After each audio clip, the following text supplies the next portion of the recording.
꽃과 나무에 생기가 도는 계절. 하지만 이때 그 누구보다 고통받는 이들이 있는데 알레르기 비염 환자들이 그들이다.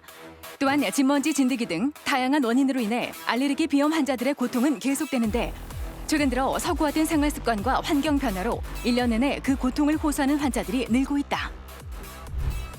알레르기 비염은 알레르기를 일으키는 물질인 항원에 의해서 코 안에 생기는 비염입니다. 특징적으로 증상이 코에 맑은 콧물과 간지러움, 재채기, 코막힘이 있고 그 원인들에 따라서 계절에 따른 것과 항연적으로 살펴볼 수 있습니다. 콧물과 코막힘, 재채기가 주요 증상인 알레르기 비염. 아토피 질환 중 가장 흔한 질병인 동시에 고질적인 만성 질환으로 꼽히고 있다.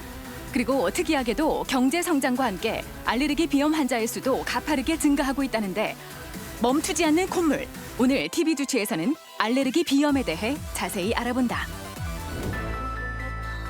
알레르기란 외부의 자극에 대해 우리 몸의 면역 체계가 과민 반응을 일으키는 상태를 말한다.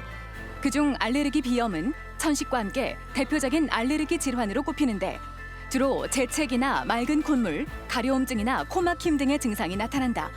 일반적으로 이 4가지 증상 중 2개 이상의 증상이 2주 이상 지속될 경우 알레르기 비염을 의심할 수 있다. 환자분 제일 불편한 게 뭔가요? 제가 평소에 천식이 있는데요. 코 막히고 요즘 맑은 콧물이 자주 나와서 왔습니다. 사시는 주거 환경이 어떠신가요? 지금 아파트에서 침대 생활하고 있습니다. 혹시 어릴 때 앓으셨던 질환이 있으신가요? 어렸을 때 아토피 증상이 심하게 있었습니다. 일반적으로 비염 환자의 40% 이상에서 천식이 동반되는 것으로 알려져 있다. 염증으로 코가 막혀 입으로 숨을 쉬게 되면서 코털이나 점막에서 걸러지던 이물질이 기관지로 쉽게 유입되는데 이로 인해 축농증이나 중이염, 천식 등의 합병증이 발생할 수 있다. 이 환자는 진찰을 해보니 코 안에 맑은 콧물이 많이 있는 것이 특징이었습니다. 그래서 환자분이 이제 알레르기 비염이 의심이 되고 침대 생활을 하고 아파트 생활을 한 걸로 봐서 항원이 진먼지 진드기 같은 계절이 아닌 항연성 항원이 많이 의심이 됩니다. 그래서 검사를 피부 반응 검사, 혈액 검사를 통해서 항원을 확인을 하고 그에 따라서 약물 치료를 조금 생각해 볼 수 있을 것 같습니다.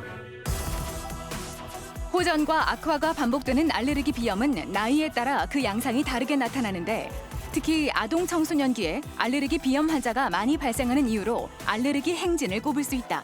식품 알레르기를 시작으로 아토피 피부염, 알레르기 비염, 천식 등이 순차적으로 나타나는데 알레르기 질환의 원인을 찾기 위해서는 우선 반응 검사와 혈액 검사를 진행할 수 있다.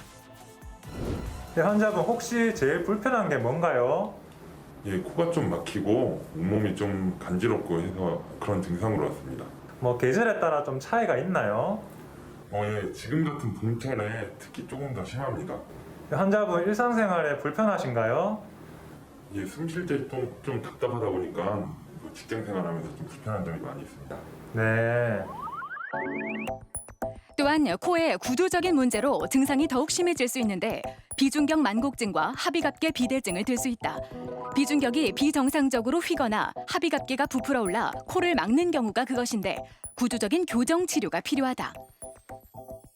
이 환자는 진찰을 해보니 코 안에 합의각계가 많이 커져 있었습니다.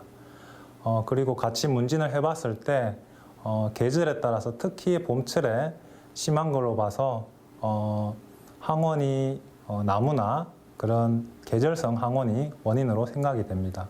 이 환자는 약물에 대한 반응이 적어서 수술적 치료를 고려해 볼 수 있습니다. 수술을 하게 되면 코 안에 그 용적이 넓어지기 때문에 그것으로 인해서 환자분의 불편했던 증상이 많이 해소될 것입니다. 알레르기 비염의 정확한 원인을 찾기 위해서는 환자의 병력을 우선 확인해야 하는데 현재 나타나는 증상, 발병 시기, 악화 시점을 종합해 분석한다. 우선 피부 반응 검사를 통해 항원을 정확히 파악하고 항원 회피요법과 함께 약물요법을 시행하는데 심할 경우엔 면역요법도 고려할 수 있다. 최근엔 집에서 간편하게 치료할 수 있는 설화 면역요법도 널리 시행되고 있다. 알레르기 비염은 진행을 할수록 코 안에 하비각계라는 살이 비대해질 수 있습니다. 그리고 그에 따라서 합병증이 유발할 수 있는데 중이염이나 축농증을 유발하는 부비동염이 진행할 수 있기 때문에 알레르기 비염은 조기에 치료를 해야 되는 것이 필요합니다. 지속적인 코막힘과 콧물로 인해 두통과 집중력 저하는 물론 구강호흡으로 인한 얼굴형 변화까지 불러올 수 있는 알레르기 비염.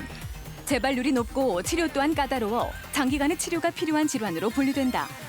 자칫 감기로 인해 치료 시기를 놓치거나 참고 낫기만을 기다리다 만성 질환으로 진행하는 경우도 적지 않은데 우리의 건강한 삶을 위협하는 알레르기 비염. 적극적인 원인 파악과 치료만이 해답이다.